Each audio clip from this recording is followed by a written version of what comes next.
এই পৃথিবীতে দৃষ্টান্ত না দিলে সিদ্ধান্তে আসা যায় না। মানুষ মানুষকে ভালোবাসে, প্রত্যেকে। একটু ভেবে দেখুন, নিজের দিকে একটু ভাবুন যে সবাইকে ভালোবাসলে, ধরুন আপনার 5টা ছেলে, ছেলের বৌমা, নাতি নাতনি সবাই আছে, তোমার সবাইকে আপনি ভালোবাসেন, কিন্তু ভালোবাসার মধ্যেও কিন্তু পার্থক্য আছে। হ্যাঁ, অবশ্যই আছে। কেন? ভালোবাসাটা এক থাকলেও অন্তরঙ্গ ভালোবাসা বলে একটা জিনিস আছে, মানে অন্তরের ভালোবাসাটা কিন্তু সবার সাথে হয় না। তাই গৌর সুন্দর আজকে তিনি গম্ভীরায় বসে বসে তিনি রসাস্বাদন করছেন ঠিকই, কিন্তু মা সবার সঙ্গে নয়, 3.5 জন ভক্তের সঙ্গে প্রভু রসাস্বাদন করছেন। কে কে? রাই রামানন্দ, স্বরূপ দামোদর, আর শিখি মাইতি, আর মাধবী দেবী। মাধবী দেবীকে অর্ধেকে ধরা হলো কেন? না, তিনি হচ্ছেন নারী। নারীকে অর্ধাঙ্গিনী বলা হয়, পুরুষের অর্ধেক বলা হয়।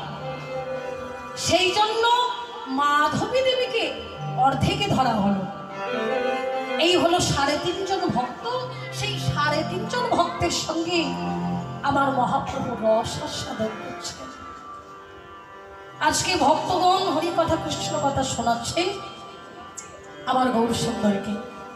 আজকে বৈষ্ণব মহাজন ভাবের আদেশে কলম দিচ্ছে, পুরাবের ভাবে গোড়া বসির জনে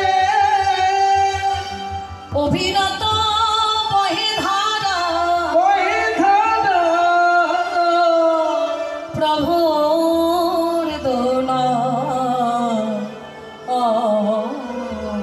প্রভুর দোলা।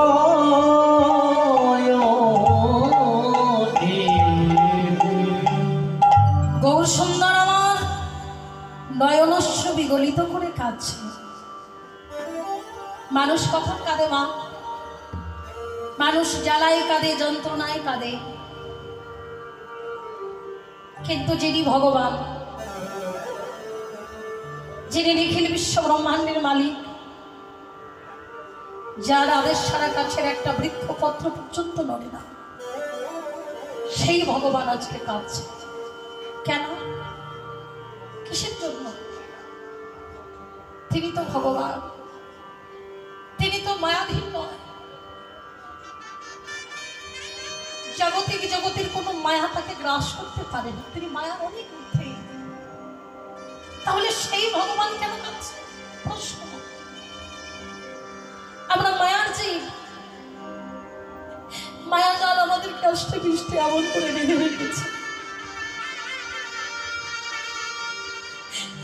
এই মায়া আমাদের কখনো হাসায়, কখনো কাঁদা, কখনো দুঃখে জীবনটা ভরে দেয়, আবারও কখনো সুখে জীবনটা ভরে দেয়। এটা আমাদের পক্ষে সম্ভব, কিন্তু যিনি ভগবান, সেই ভগবানের কি এমন দুঃখ হয়েছে যে এমন করে বসে বসে ভগবান আমার নয়নস্য বিগলিত করে কাঁদছে? মাগো, তুমি যদি আমায় ভালোবাসো না, আমি যদি কাঁদি, তুমি সইতে পারবে না। এই হলো ভালোবাসা। তাই গৌর সুন্দর যখন নয়নস্য বিগলিত করে কাঁদছে, ভক্তগণ সহ্য করতে পারছে না। আমাদের কান্নার সঙ্গে গৌরহরির কান্নার কোনো মিল না। আমার গৌর সুন্দর যখন কাঁদতেন, শ্রাবণ মাসে ধারা দেখেছে না, সেই শ্রাবণ মাসে ধারার মতো নয়নের জলে বক্ষ কমল এসে যাচ্ছে আমার গৌর সুন্দর। যখন আমার গৌরহরি কাঁদছে, আমার গৌরহরির নয়নে জল দেখে ভক্তগণ কাঁদছে। গৌরহরি একটি বার বলো না তোমার আমরা কি কোনো অপরাধ করেছি? আমরা কি কোনো অন্যায় করেছি তোমার চরণে? বলো না তুমি, একটিবার কথা বলো। বারবার বারবার যখন ভক্ত বলছে, মহাপ্রভু এবার ভক্ত বদনের দিকে চেয়েছে। মহাপ্রভু আমার ভক্ত বদনের দিকে চেয়ে